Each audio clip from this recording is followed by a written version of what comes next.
ఇంకా టీవీ చర్చల్లో చూస్తే కనుక రఘురామ కృష్ణరాజు గారు చేశారు. చాలా మంచిగా మాట్లాడుకున్నాం, పాత రోజుల్లో ఎట్లా ఉన్నాం అట్లా ఉందాం అనుకుంటున్నాము అని చెప్పి ఒక టాపిక్ కూడా డిస్కషన్కి వచ్చింది సార్. అది ఎంతవరకు నిజం అంటారు సార్?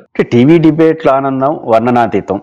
జనరల్గా ఉన్నది లేనిది చెప్పడం అనేది పరిపాటి. కొన్ని ఛానళ్లకు కొంతకాలం పండగ. ఈ నిన్నటి వరకు మీరు అది చెప్పారు, రేపటి నుంచి స్టార్ట్ చేస్తారు. విజయసాయి రెడ్డి గారు అప్రూవర్గా మారబోతున్నాడు.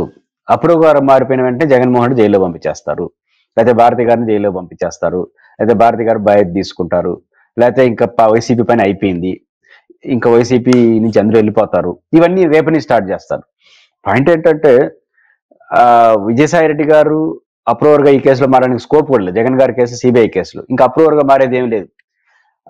విచారణ జరిగినప్పుడు ఆయన సాక్ష్యం అని చెప్పుకుంటాడు, కొత్తగా అప్రూవర్గా మారేది ఏంది? విచారణ దశ అయిపోయింది. ఇప్పుడు కేవలం ఆర్గ్యుమెంట్, ఎఫ్ఐఆర్ నమోదు చేశారు కాబట్టి వాళ్ళ అలిగేషన్స్, ఈ పక్క జగన్ గారి ఆర్గ్యుమెంట్ ఇవి జరుగుతాయి తప్ప ఇంకా అప్రూవర్గా మారేది ఏముంది? దీంట్లో మారితే బెయిల్ రాకముందు అప్రూవర్గా మారితే ఏదో ఆయన బెయిల్ ఇస్తాడు, కానీ ఇవన్నీ అప్రస్తుతం. కానీ చేస్తారు, ఎందుకంటే ఆయన A2 ఉన్నాడు కాబట్టి అవన్నీ చేస్తారు. ఇంకా రఘురామకృష్ణరాజు గారు మేము చాలా కాలం పాటు మాట్లాడుకున్నాం, అంతకుముందు మాట్లాడుకోవద్దని ఎవరు అన్నారు? సమస్య ఏంటంటే మీకు జగన్మోహన్ రెడ్డి గారిని రఘురామకృష్ణరాజు తీవ్రంగా విమర్శించాలనేది మీరు చెప్తున్నారు, అది మనకు కనపడింది. కానీ ఆ విమర్శలకు వారం 10 రోజుల ముందు ఫస్ట్ ఆయన విమర్శించింది సుబ్బారెడ్డి గారిని, ఆ తర్వాత విజయసాయి రెడ్డి గారిని, ఆ తర్వాత రామకృష్ణారెడ్డి గారిని. దీన్ని బట్టి అర్థం ఏంటి? వీళ్ళందరినీ విమర్శిస్తే జగన్ గారు ఏమన్నా మాతో మాట్లాడతాడా అని అనుకున్నాడు.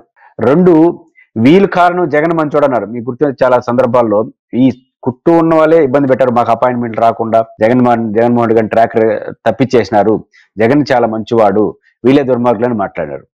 మళ్ళీ వీళ్ళందరూ తిట్టిన తర్వాత ఇంకా జగన్ గారు తిట్టమన్నాడు, అంత మొత్తం బరస్ట్ అయింది, ఆయన వెళ్ళిపోయినాడు. ఇప్పుడు ఆ రోజు మీరు జగన్మోహన్ రెడ్డి గారిని మాకు దూరం చేయడానికి కారణమే వాళ్ళని చెప్పిన దాంట్లో ఒకరైన విజయసాయి రెడ్డి గారు ఈరోజు మనసు విప్పి మాట్లాడుకున్నారంటే ఒకటే కారణం, జగన్మోహన్ రెడ్డి గారిని దూరంగా వచ్చేసిన వాళ్ళందరూ వాళ్ళకి శత్రువు, వాళ్ళకి మిత్రులు, శత్రువు మిత్రులు అంటారు కదా, ఆ రకంగా జగన్మోహన్ రెడ్డి గారు వాళ్ళ రాజకీయ ప్రత్యర్థి.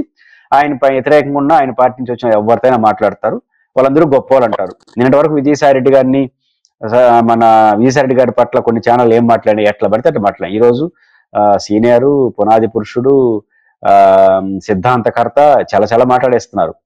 కాబట్టి అంతే ఒక రోజుకే, అంటే జగన్ మీద ఉన్న కోపంతో ఆయన పట్ల ఆయన వ్యవహరిస్తారు. ఇట్లాంటివి ఇంకా చాలా మంది చాలా మాట్లాడుతుంటారు, మనం చూస్తూ ఉంటాం.